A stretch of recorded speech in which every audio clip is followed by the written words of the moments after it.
Hey everyone, welcome to Twin Cities Safer Cycling, a sister channel to Minneapolis Bike Rath. Whereas the mission of Minneapolis Bike Rath is to draw attention to dangerous and problematic driving, the mission of Twin Cities Safer Cycling is to provide thoughts, tips, tricks, musings aimed towards helping you minimize the risks you face from dangerous driving on the road. That's an important distinction, and it leads into one of the talking points for this video, which is that we want to avoid at all costs on this channel, in the comments as well as the content, from anything resembling victim blaming.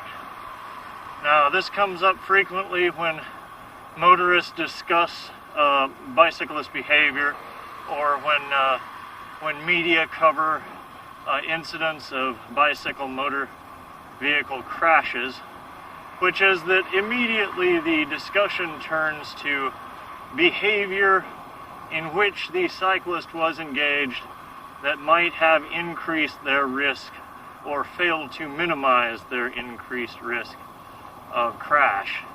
And we want to make it very clear that the people with primary responsibility towards protecting the lives of vulnerable road users are the people who choose to get into a vehicle every day to get themselves to work or to the grocery store or to places where they find community, using a 2,000 to multi-ton pound vehicle that kills 100 people a day in the US alone.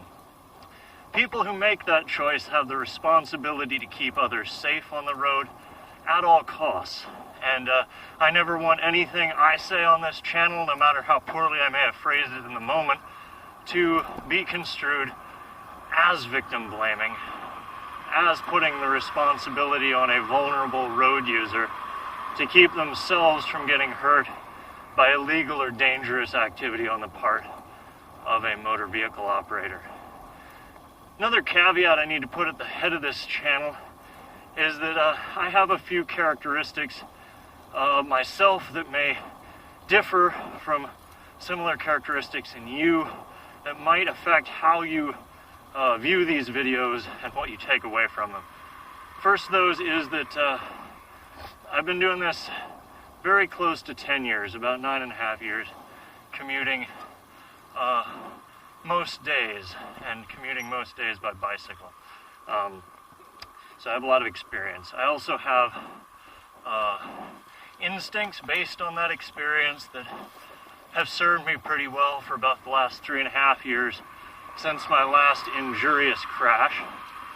I'm also fairly athletic, and when I say that, I just mean that, you know, I can pound out 20 miles at a time without feeling winded by that. I don't mean that I'm a professional cyclist or a racing cyclist or anything like that. As you can tell, I'm going at a sort of pokey pace right now, mostly to prevent getting too winded and breathing into the microphone. And I'm on a pretty decent bike. It's a cross-country mountain bike. I took off the front suspension, put in a rigid front fork. And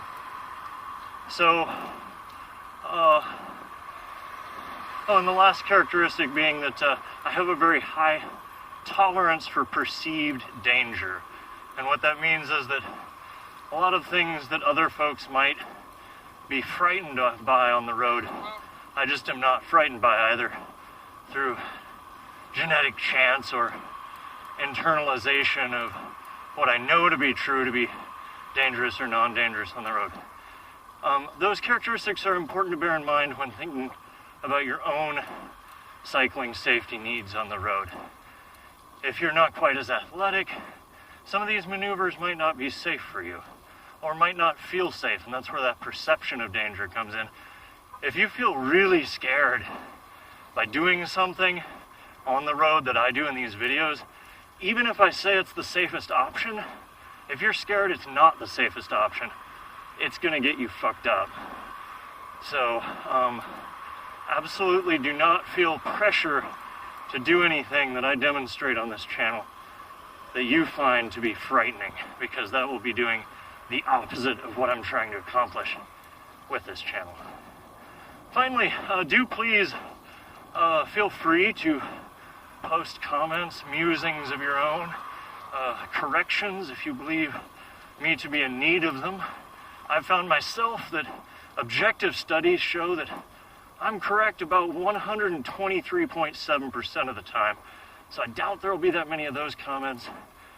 But if you do find an instance where you think I've just fucked up totally, do please try to tell me. Things I will not tolerate in the comments or in any conversations surrounding these videos, if I have the option, is any homophobia, misogyny, racism, any transphobia, any just abusive language, name calling, that kind of bullshit. You know, you have the Star Tribune comments section for that kind of crap. So take it over there and leave it off of here. What we're primarily consumed by here at Twin Cities Safer Cycling is keeping people as safe as possible, minimizing those risks of crash. So, the primary thrust of this video is just to go over what I see as my sort of underlying guiding theory of cycling safety.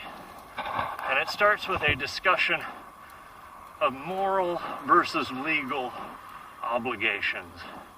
All of us, when we use the road, have legal obligations. Those can be found in Chapter 169 of the Minnesota State Statute books. They can also be found in the local ordinance book of whichever jurisdiction you happen to be in.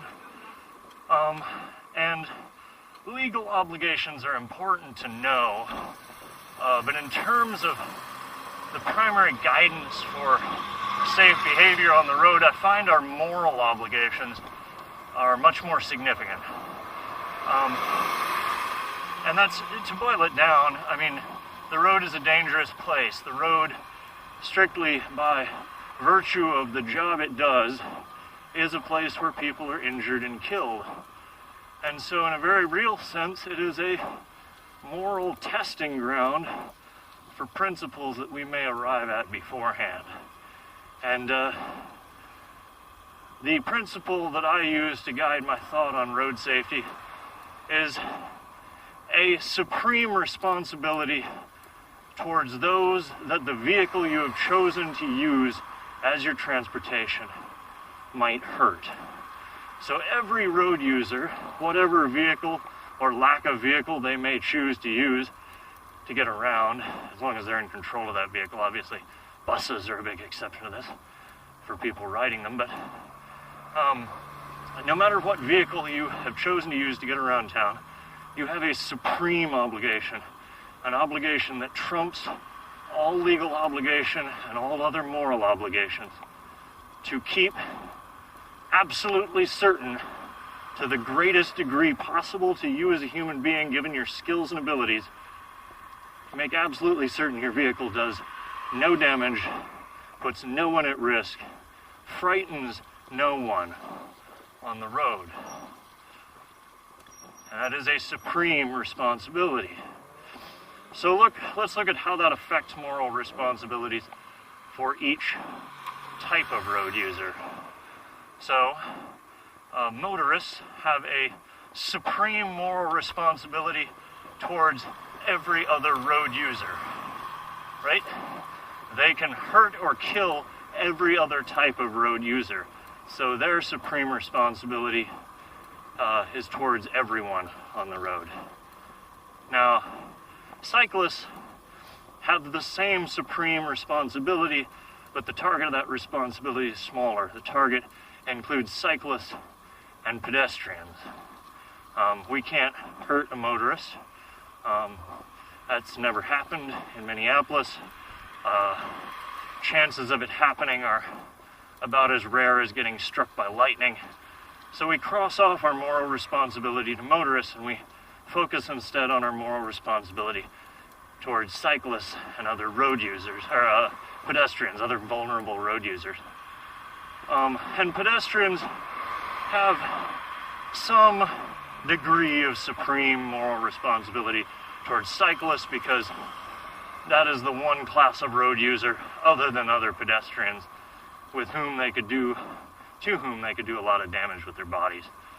So, mostly pedestrians have no moral responsibilities towards other road users at all, but there are a couple of exceptions with regards to cyclists. Now,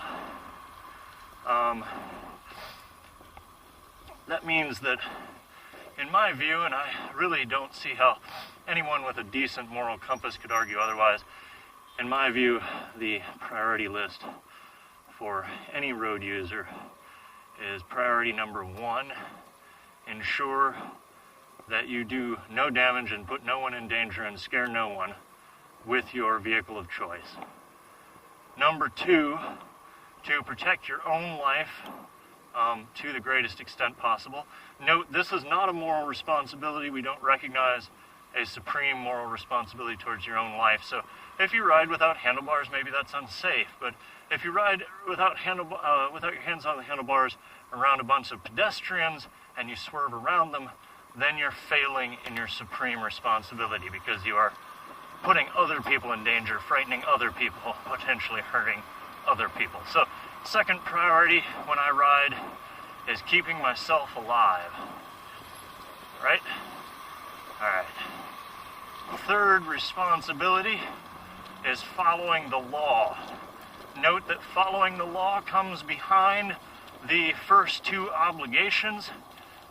Following the law is not a moral responsibility, it is a legal responsibility. And as such, it comes behind any obligations we might have towards other people's lives, although often our moral and legal responsibilities coincide, as with most things that motorists do, for instance. Most things they do to obey the law are also serving the safety of other road users. So, and then fourth, after following the law, don't be rude. This is not a moral obligation, it's just a social construct. I mean, all morals are social constructs, but you get what I mean. This is just a convention. Don't be rude.